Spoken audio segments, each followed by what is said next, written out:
And the final thing we want to talk about today is sort of an odd political maneuver on behalf of Senate Democrat Majority Leader Chuck Schumer, moving to bring an assault weapon ban bill to the floor. Sort of a bizarre way. He didn't actually call for a roll call vote. You kind of covered this whole saga, and you tell us what happened there.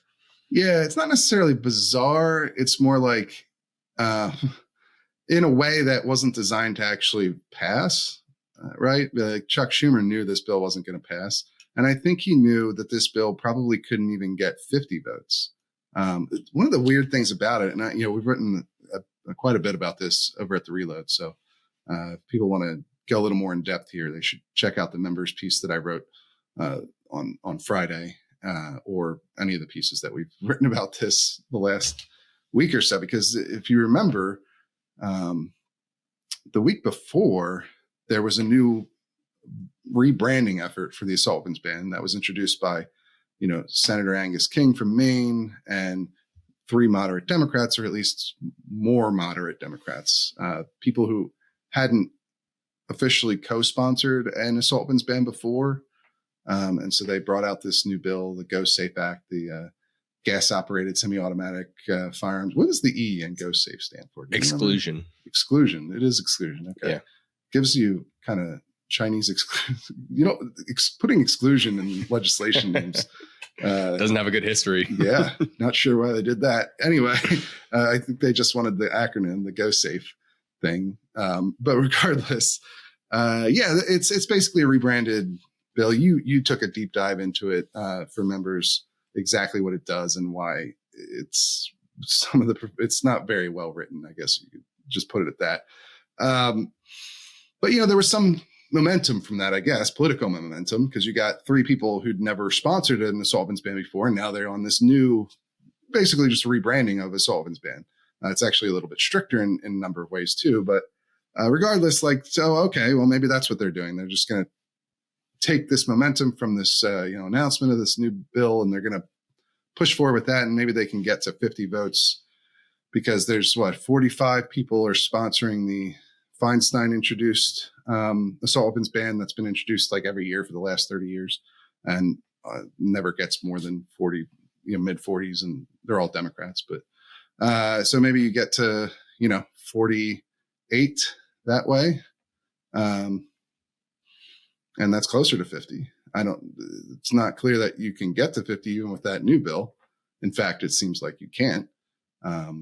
But they didn't even go that route. He just brought up the actual regular assault weapons ban, which still didn't have those other 3 Democrats co-sponsoring it. So it only has 45 co-sponsors. There are 45 total sponsors, which means it doesn't have majority support. None of the other Democrats who haven't joined on came out to say they would vote for that bill. In fact, the only person, and none of the Republicans either, none of your moderate Republicans or any of the Republicans who were on the Bipartisan Safer Communities Act from last year, that gun control bill, obviously very different from an assault weapons ban in severity, but none of them came out in support.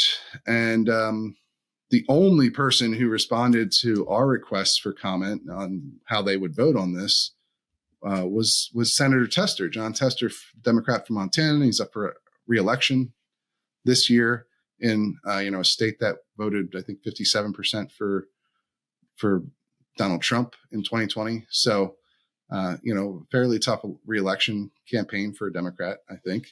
And he came out and said he wouldn't support an assault weapons ban. So that was the main insight we gained from all this, because the vote failed because it was a unanimous consent vote. That's the other aspect to it. I think he knew it wasn't going to even get 50 votes, which would be politically embarrassing. And so instead of putting it up for a roll call vote or going through the normal legislative process on a bill like this, he asked for unanimous consent. And unanimous consent, as the name implies, requires you to have everybody on board in the Senate to basically suspend normal rules and pass a bill that way, just by everyone agreeing to it, nobody objecting. And so it just required one person to object to derail that whole effort, which obviously he knew was exactly what would happen and exactly what did happen. And So it wasn't even a real attempt to try and pass things or get people on the record as to where they stood, because unless they wanted to be on record, they didn't have to, right? So Tester wanted to be on record. That's why he came out and said something. He didn't have to. Cinema, for instance, didn't say anything. You didn't have Collins say anything. You didn't have Murkowski or Romney say anything about this bill.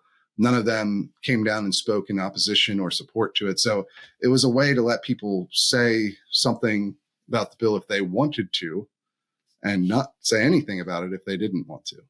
Right. And a way of saying, I brought it to the floor. When, technically he brought it to the floor, but not in a serious way.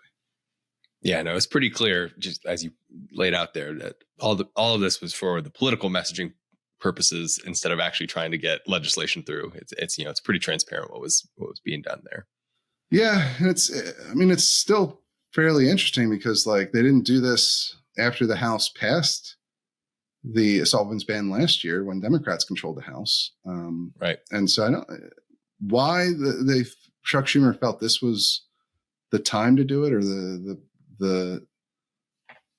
it needed to happen at this point. I don't really know. And why he went about it this way instead of at least if he'd done Go Safe, it would be well, this is a new, we're creating this new unity coalition of Democrats who some of them haven't sponsored this type of legislation before. Although I will note, all of those Democrats on that bill, on the Go Safe bill, have supported an assault weapons ban. So they've publicly come out in support of one before.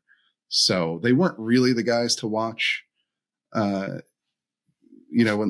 really the people to watch are Tester, Manchin, Sinema, Collins, Romney, Murkowski, those people. And then maybe you get to the Rubios or people like that, some of the folks who voted for the Bipartisan Safer Communities Act, but haven't generally supported gun bans.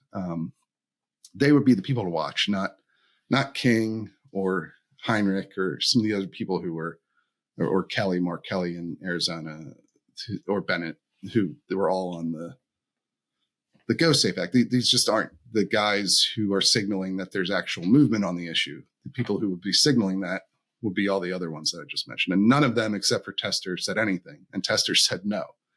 So if anything, we know that there's less support, perhaps, than was possible before this vote happened.